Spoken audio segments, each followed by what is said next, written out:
Mangrove itu memiliki peran yang sangat penting untuk keseimbangan ekosistem, pesisir dan laut, bahkan seluruh ekosistem bumi.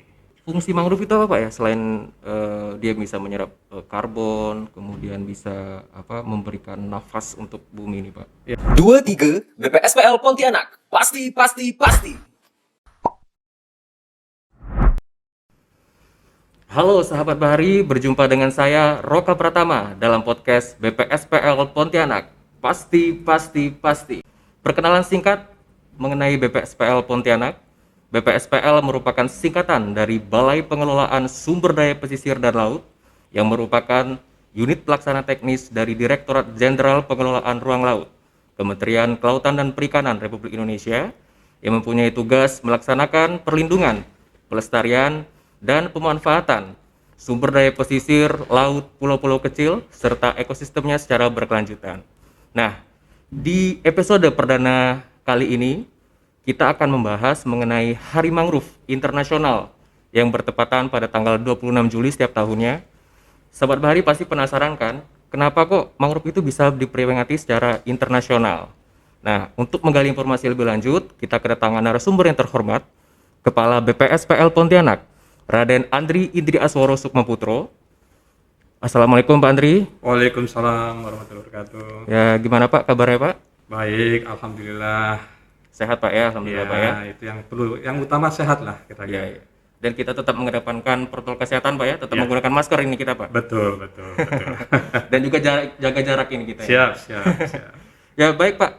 Jadi jadi hari ini bertepatan dengan Hari Mangrove Internasional Pak. Ya. Tanggal 26 Juli setiap tahun itu diperingati. Jadi yang melatar belakangi mangrove itu bisa diperingati secara internasional itu apa Pak ya? Gini, saya nyebut apa nih? Bang Roka aja ya, biar Boleh, enak ya. boleh. Baik, Boleh, begini Bang Roka. Iya, Pak. Jadi penetapan Hari Mangrove ini atau Hari Mangrove Internasional ini diusulkan oleh suatu negara di Amerika Latin, yaitu negara Ekuador, dengan dukungan dari GRULAC atau biasa singkatan dari Group of Latin American and Caribbean. Ekuador dan negara-negara anggota GRULAC selama belasan tahun sebelumnya telah merayakan Hari Mangrove setiap tanggal 26 Juli. Pada tanggal tersebut, tahun 1998 kalau tidak salah, terjadi aksi besar di Ekuador yang melibatkan organisasi lingkungan dari beberapa negara tetangga seperti Honduras, Guatemala, dan Kolombia. Aksi ini menyuarakan penolakan terhadap penebangan mangrove yang semakin merajalela. Tragisnya, salah seorang aktivis lingkungan yang ikut dalam aksi bersama tersebut mengalami serangan jantung dan meninggal dunia.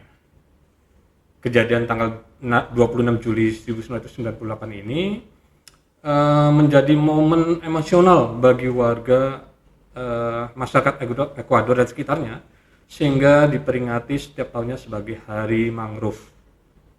Pemicu utama aksi mangrove tersebut adalah maraknya pencetakan tambak udang dengan membabat ekosistem mangrove. Hal itu untuk memenuhi tingginya permintaan pasar komoditas udang dari Amerika, Eropa, dan Jepang. Sayangnya, konversi mangrove menjadi tambak dilakukan secara membabi buta. Bahkan masyarakat lokal banyak yang terusir dari lahan miliknya. Sementara di sisi lain, tanah dan air mengalami polusi akibat dampak pembukaan dari lahan-lahan tersebut. UNESCO merespon hal ini dengan mencanangkan tanggal 26 Juli sebagai Hari Mangrove Sedunia. Jadi seberapa penting mangrove itu Pak untuk kehidupan bumi Pak? Kalau kita lihat ya, mangrove itu memiliki peran yang sangat penting untuk keseimbangan ekosistem, pesisir dan laut, bahkan seluruh ekosistem bumi. Ekosistem wilayah pesisir yang ditanami mangrove memberikan dampak dan manfaat terhadap mitigasi dan adaptasi perubahan iklim di sepanjang pantai secara global. Mangrove mampu menyerap dan menyimpan cukup besar karbon biru dari laut dan atmosfer. Mangrove memiliki kemampuan menyerap emisi di bumi mencapai 20 kali dari kemampuan hutan tropis. Dalam 1 hektar hutan mangrove di Indonesia tersimpan sekitar potensi karbon jumlahnya 5 kali lipat lebih banyak dari karbon hutan dataran tinggi. Pada saat ini Indonesia memiliki hutan mangrove total seluas 3,1 juta hektar atau sebesar 22,6% dari mangrove di dunia yang menyimpan cadangan karbon sebesar sepertiga dari total yang ada di dunia. Karbon biru atau karbon yang tersimpan di hutan mangrove Indonesia mencapai sekitar 3,14 miliar ton. Sedangkan untuk bisa mengeluarkan karbon sebanyak itu, Indonesia membutuhkan waktu hingga 20 tahun. Selain itu, mangrove memiliki potensi ekonomi yang sangat besar dari potensi blue carbon yang dapat menghasilkan nilai ekonomi yang tinggi, ya sekitar lebih kurang 10 miliar US dollar. Wow, luar biasa Pak. Tadi Bapak menyinggung blue carbon Pak ya. Ya. Itu blue carbon itu apa Pak ya? Blue carbon itu atau biasa disebut dengan karbon biru itu merupakan istilah untuk karbon yang diserap dan disimpan di ekosistem pesisir dan laut. Karbon ini tersimpan di kedalaman dalam bentuk sedimen yang tersimpan dalam pohon bakau atau mangrove trees ya. Kemudian juga semak rawa, pasang surut dan padang lamun atau seagrass biasanya yang merupakan sejenis tumbuhan laut. Karbon ini berwarna biru karena terbentuk di bawah air. Dalam hal ini termasuk pula karbon pesisir yang tersimpan dalam lahan basah pasang surut seperti hutan pasang surut, mangrove atau bakau, kemudian juga semak pasang surut dan padang lamun di dalam tanah. Biomas hidup dan biomas mati dalam kolam karbon. Blue carbon atau karbon biru ini merupakan upaya mengurangi emisi karbon dioksida sehingga dapat mengatasi permasalahan pemanasan global dan perubahan iklim dengan cara menjaga keberadaan hutan bakau seperti mangrove atau forest ya, hutan. Kemudian juga padang lamun, rumput laut dan ekosistem pesisir. Selain itu, pemanfaatan karbon biru juga merupakan bentuk implementasi dari tujuan pembangunan berkelanjutan atau Sustainable Development Goals atau biasa disingkat dengan SDGs pada butir yang ke-14. Iya, berarti begitu pentingnya mangrove ya dalam bisa menyerap karbon itu bisa menjadi roadmap SDGs Pak ya, tujuan pembangunan berkelanjutan. Betul. Ya. Selain itu fungsi mangrove itu apa Pak ya? Selain dia bisa menyerap karbon, kemudian bisa memberikan nafas untuk bumi ini Pak. Ya, mangrove ini kan dia alami ya. Karena alaminya dia itu mampu mencegah erosi dan abrasi pantai ya. Dan itu sudah terlihat di beberapa tempat yang tumbuhan mangrove-nya bagus, erosi abrasi pantainya tidak terlalu parah ketimbang di tempat yang lain. Bahkan mangrove ini pun juga di beberapa contoh kejadian seperti bencana tsunami di Aceh sekitar tahun 2008 yang lalu ya Pak ya. Tsunami Aceh 2004 Pak. Ya 2004 maaf. 2004 kalau tidak salah. Itu bahkan mangrove atau vegetasi mangrove ini mampu menyelamatkan rumah warga yang berada di belakang mangrove tersebut sehingga pada saat terjadi bencana rumah warga tersebut aman dari dari kerusakan yang fatal ya. Jadi memang tanaman atau vegetasi mangrove ini atau ekosistem mangrove ini sangat membantu sekali di daerah pesisir. Kemudian juga sebagai tempat tinggal dan dari sumber makanan untuk biota laut ya karena memang di situ banyak renik-renik jasad renik yang jadi makanan ikan-ikan kecil di mana ikan-ikan kecil ini berlindung dari ikan-ikan besar sehingga pada saat kemudian dia membesar dia akan keluar dari daerah mangrove tadi untuk mencari makan di tempat yang lebih luas.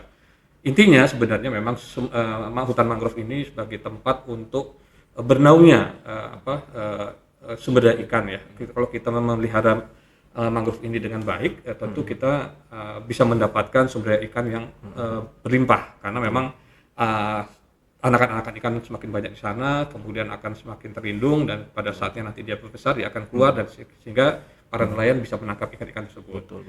Kemudian juga sebagai penyaring alami. Sebab akar mangrove itu yang cukup berlumpur tersebut dapat menyaring serta menguraikan limbah organik.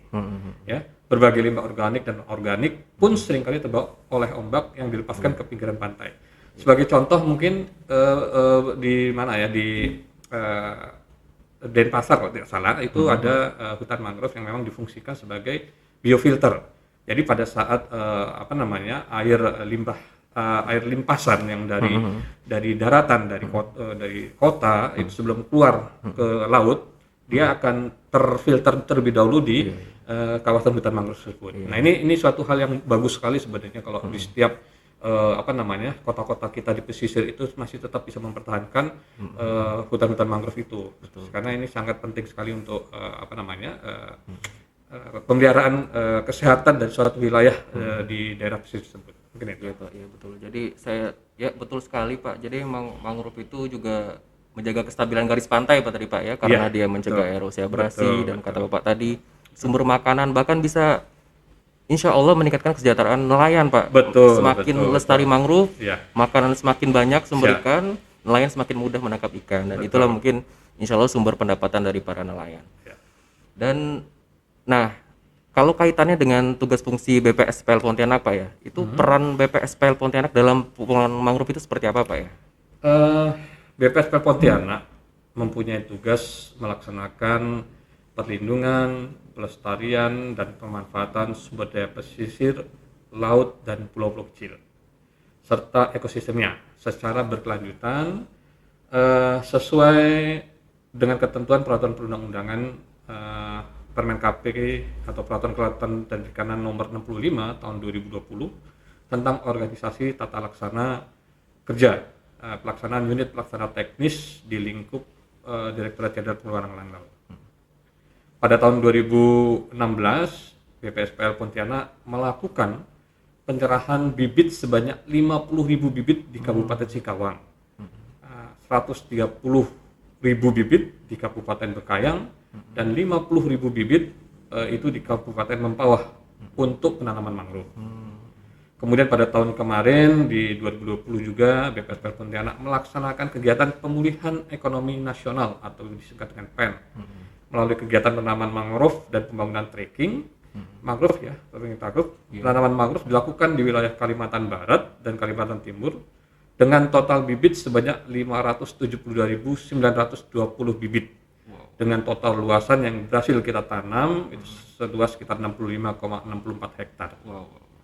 Wilayah Kalimantan Barat dilakukan di Kabupaten Mempawah seluas 32 hektar dengan 320.000 bibit oleh kelompok-kelompok masyarakat yang memang kita bina di sana, seperti kelompok masyarakat Karya Semula di Kota Singkawang ya, seluas 10 hektar dengan 100.100 bibit.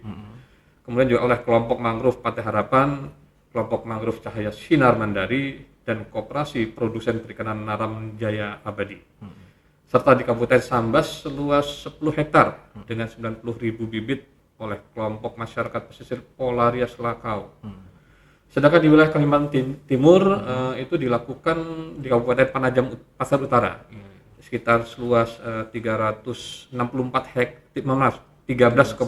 hektar dengan jumlah bibit sebanyak 62.820 bibit oleh Pokdarwis Lestari Tanjung Besari.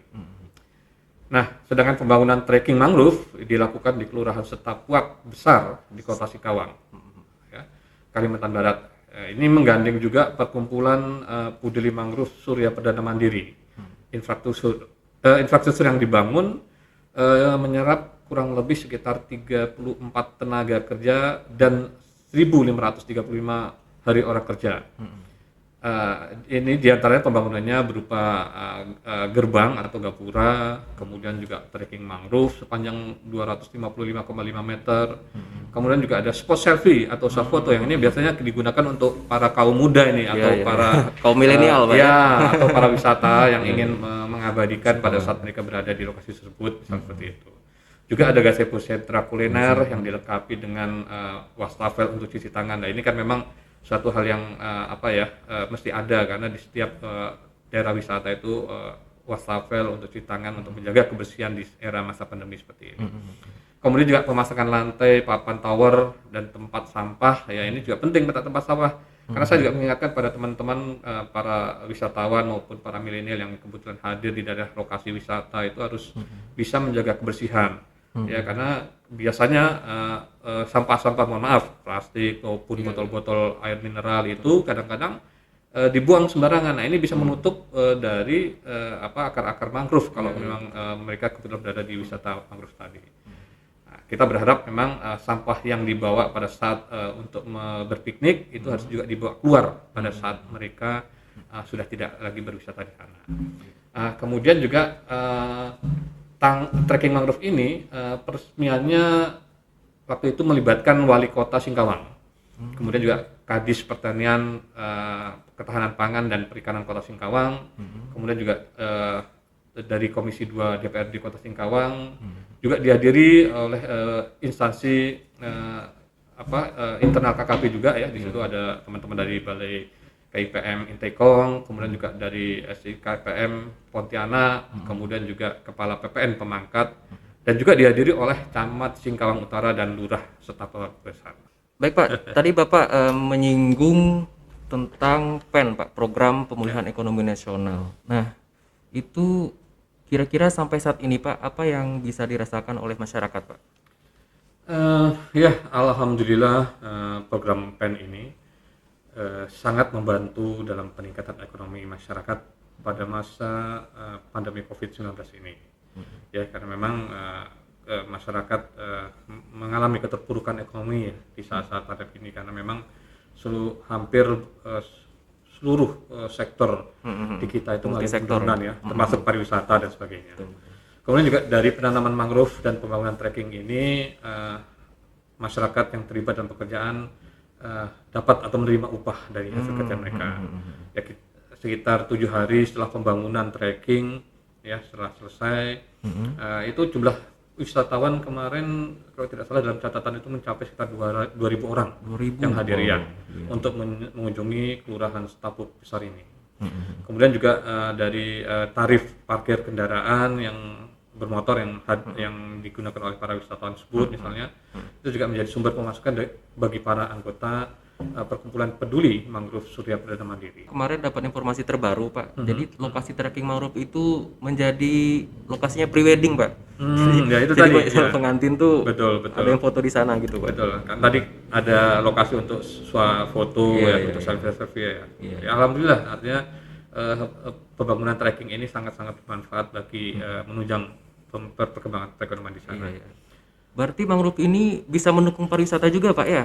Iya, betul. Jadi istilahnya pariwisata berbasis pelestarian ekosistem atau yang disebut dengan ekowisata ini, di samping para masyarakat bisa berwisata, juga diyakini para wisatawan yang hadir di sana juga mendapatkan edukasi langsung dari alam untuk meningkatkan kesadaran dalam menjaga kelestarian alam dan lingkungannya.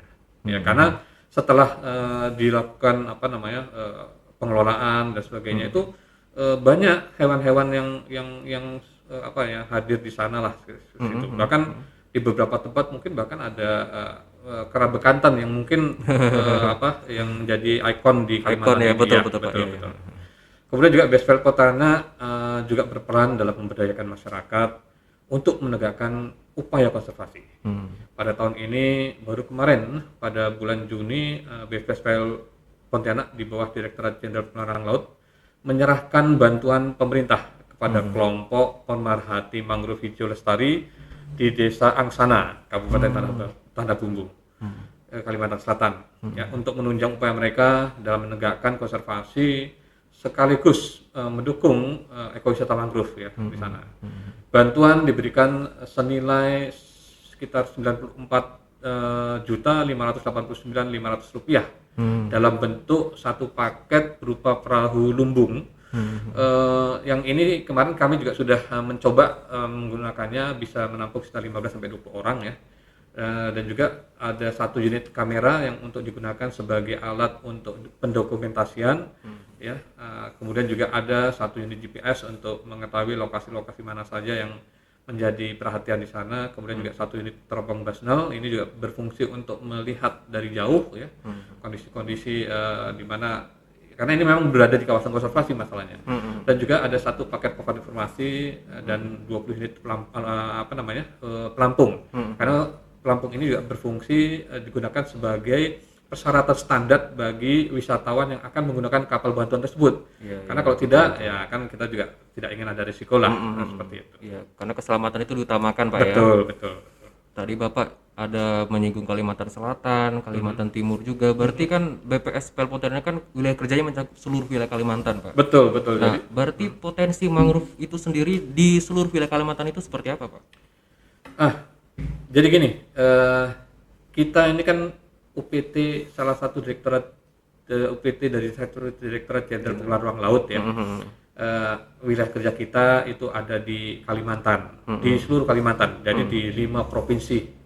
Nah, 5 provinsi ini sudah memiliki Perda Rencana Zonasi Wilayah Pesisir dan Pulau Kecil atau RZWP3K sebagai amanah Undang-Undang Nomor 27 tahun 2007, Jumto Undang-Undang 1 2014.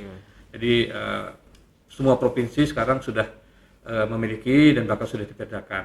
Nah, berdasarkan data RZWP3K, seluruh provinsi Kalimantan yang ada itu ada sekitar 30 kabupaten kota yang memiliki pesisir. Jadi mereka adalah kabupaten kota pesisir dengan total panjang garis pantai sepanjang 9.790,24 km.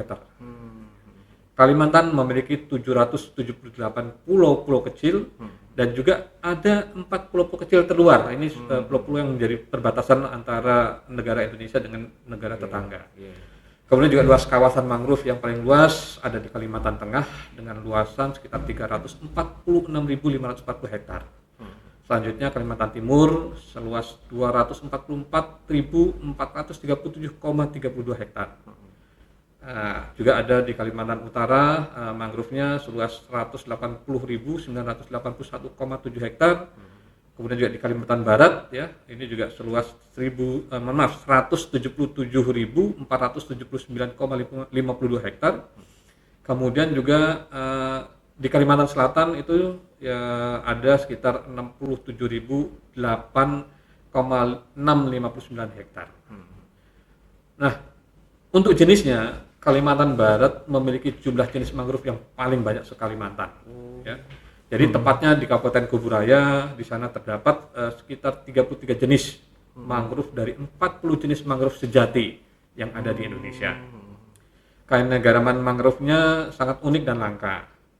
Terdapat beberapa spesies pohon langka seperti Bruguiera helesi atau bako mata buaya ya. Ini juga jarang ada di mana-mana. Kemudian yang hanya terdapat di Singapura, Malaysia, Papua Nugini dan Indonesia. Jadi ini memang ya semacam endemiknya lah untuk masing-masing negara ini.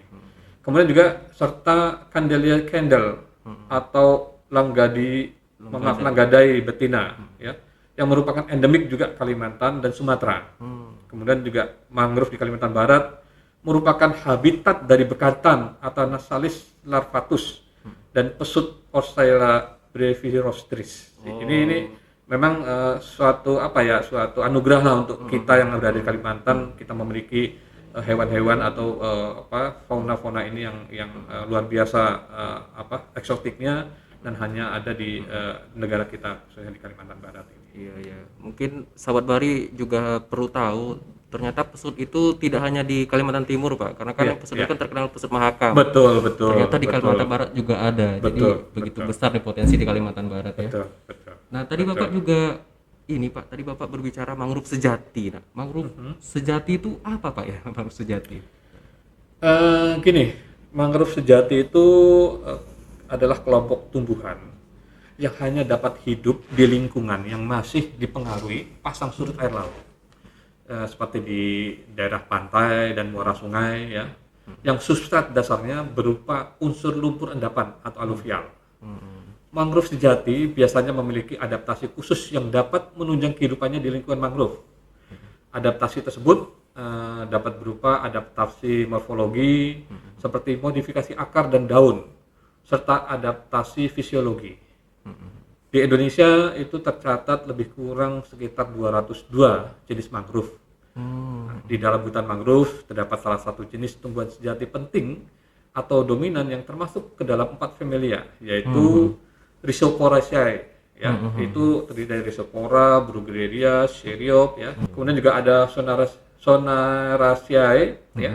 Itu atau bisa disebut dengan Sonaraceae. Nah, itu dikenal umum dengan nama pedada dengan sistem perakaran yang umumnya berbentuk pingsil ya. Kemudian Avicennia ya, ini juga dikenal dengan api-api, dicirikan dengan perakaran yang membentuk pinsil, menonjol dari permukaan air yang berfungsi sebagai akar nafas ya, karena dia muncul di atas lumpur tuh ya, betul, di atas lumpur. Kemudian juga ada Meliaceae atau Psilocarpus ya. Ini dicirikan pohon dapat mencapai ketinggian sekitar 10 sampai 20 meter. Memiliki akar papan yang melebar ke samping, meliuk-liuk ya, membentuk celahan-celahan. Kemudian juga batang seringkali berlubang. Nah, ini khususnya pada pohon yang lebih tua. Ini suatu hal yang juga bagus juga kalau misalnya dijadikan background untuk para selfie mania lah seperti itu kira-kira. Oh iya.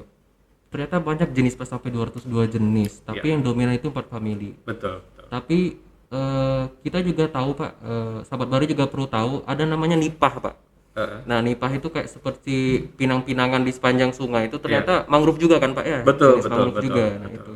Jadi mungkin sahabat Bari juga harus tahu itu jenis mangrove juga para sahabat nipah. Mungkin kira para orang awam mungkin itu pinang-pinangan, tapi itu jenis mangrove ya. Betul. Nah, jadi ini di penghujung acara kita Pak. Jadi banyak kita memperoleh informasi dari Bapak mengenai mangrove.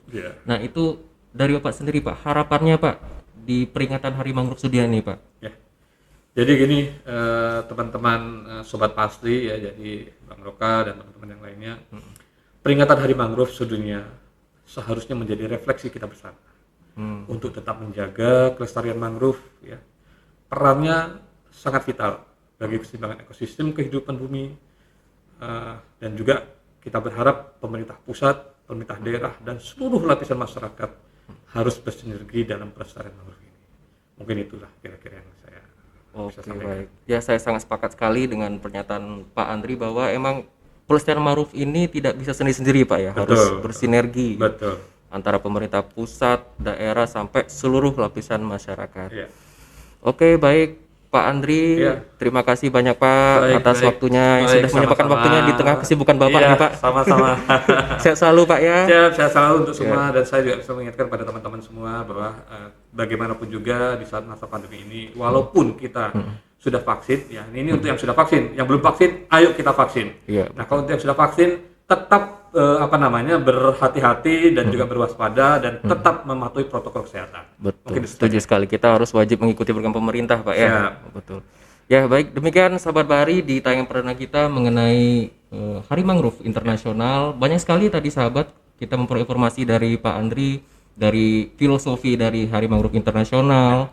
Kemudian ada menyinggung blue carbon juga, bahkan sampai ke pemulihan ekonomi nasional, program PEN melalui penanaman mangrove dan pembangunan tracking mangrove.